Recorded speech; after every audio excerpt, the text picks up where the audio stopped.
They don't want you free. If you're a man and you're watching this, please understand that their ideal scenarios that every single man needs to wage, every single man is afraid to talk back, every single man is afraid to have an opinion, he pays the taxes, he shuts up, he goes home, his wife barely respects him, his kids don't talk to him, his kids only listen to what they're told in school, they're completely programmed, and you're not allowed to say anything. And if they tell you to do something, you must do it and you must comply or you cannot eat. That is what they want. And when you teach freedom of mind, as we do, we must also teach financial freedom. Please understand, Tristan and I are not stupid people. We've sat around and discussed this at length. There is no point in us telling you how to be mentally free if you're not financially free. Because if you're not financially free, but your mind is free, do you know what happens? You lose it. You would lose your mind if your mind was free, but you were not allowed to talk. If you still had to go along with the matrix-controlled agendas, that is absolutely and utterly destructive to the human mind, psyche, and soul. The reason we teach you to be financially free is so that you can say what you think. And because it works, that is why they attack us. That's why they don't just attack us. They attack everyone around us. They attack Hustlers University. They attack everything they can. Everyone who follows us. Everyone who follows us who gets attacked. They attack anybody and everything they can because they know what we do works. And that's the scary part about it. If we were selling garbage, if we were lying to you, if we were pumping crypto coins, if we were selling shitty energy drinks and gambling and bullshit, like every other influencer, none of this would be happening to us. But the fact that we actually free and help people is the reason this happens to us. And sometimes when you're true to yourself, it may seem like the Matrix is trying to convince you that if you're a weak little cock and you're a feminist and you're a little coward, that women will like you more. No, women respect men who stick by their principles and their beliefs. And the principles and beliefs of a man are always to do what he is supposed to do, regardless of how he feels. You must train when you don't feel like training. You must protect when you don't feel like protecting. You must be a good man. And when you're actually a truly good man and a high value man, this is something I absolutely realized in jail. What did I say to you? I think we were in jail about 2 months.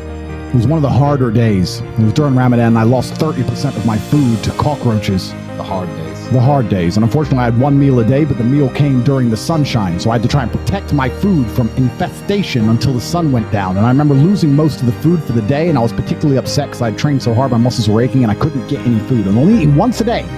Once a day.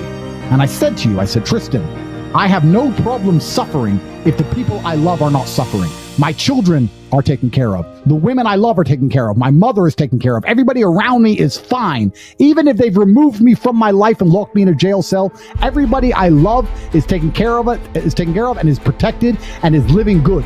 I must suffer because I am a man. I am the head of my empire. I'm the head of the clan. Of course, I will suffer, but the people I love are not suffering. This is what God has bestowed upon important men since the beginning of time. Not just important men, all men. The men in the Titanic as the boat was going down, about to be sucked into the icy cold water, some of the last thoughts in those men's head, I know, was at least I saw my daughter and my wife get on that boat. Absolutely. I'm happy to plunge into this ice cold water because there they are.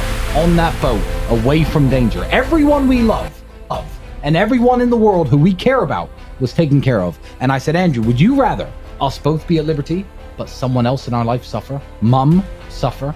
Our kids suffer? The mothers of our children suffer? No. I'm glad it was me. I'm glad I was the one who was suffering, and everyone else was okay, because that's what being a man means. When you're a man, absolutely you're right. It is our job to suffer so the people around us do not suffer. And that's why if you're a man and you're waking up every day and you're not trying your very best to be important or upgrade yourself or upgrade your character, or you're lacking motivation, then you have a serious problem, because it is your job to be capable of dealing with the insurmountable pressure which God is going to put upon you, so that when you suffer, everyone around you does well. Our lives are set up that even if they throw us in a dungeon today, everybody we love will be okay forever. And that is what's most important. That's the most important thing. That's success. And that was absolutely comforting. That was absolutely comforting in jail when we discussed that and we said, everyone we love is okay.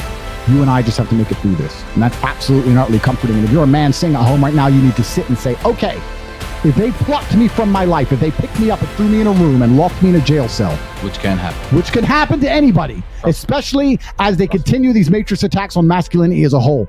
Would your wife have a roof over her head? Would your children eat? Would your family be okay?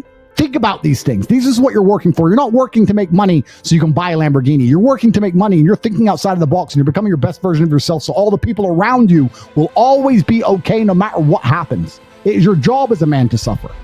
And we did our job fantastically, absolutely and utterly, as we should. We always will. And we always will. And everybody around us was okay. And that is extremely comforting in times of hardship, because we're built for suffering. We were absolutely not built for suffering. No matter how close I came to crying inside of that jail cell, I knew all the people around me were safe and all the people around me could eat. And that's all I cared about. I used my phone calls. When I would call other people and they were asking me how I was, I'd say, we don't want to talk about me. How are you? Are you okay? Are you okay with the media pressure? Are you okay? Are your bills paid? Do you have money? Can you eat? I'm in a jail cell in Romania. I'm making sure that everyone I love is okay. I don't need their support. I don't need them to sit and worry about me. I worry about them. I sat in a jail cell making sure I could fix the problems for the people I love outside in the free world from a dungeon. That is what a man does, and you must prepare and set up your life for that. You must be prepared to be plucked from life and understand that everybody around you who once relied on you will still be relying on you even when you sit in that jail cell. It's still up to you. You are still the man of the household. You are still the top G of your life. Only you. And if you don't pay the bills, who's going to do it? Your wife's just going to what? Go get a job, get like 5 jobs and raise your kids? How's she going to do that? You must be prepared for these things. That is what you're working for. So if you wake up every day as a man and you say, I don't have motivation to become strong, I don't want to work hard and get rich, I don't want to try and become financially free, what you're saying is that the second you disappear from your matrix controlled job, everyone who loves you and respected you and relied on you is going to starve. How can you live that way as a man?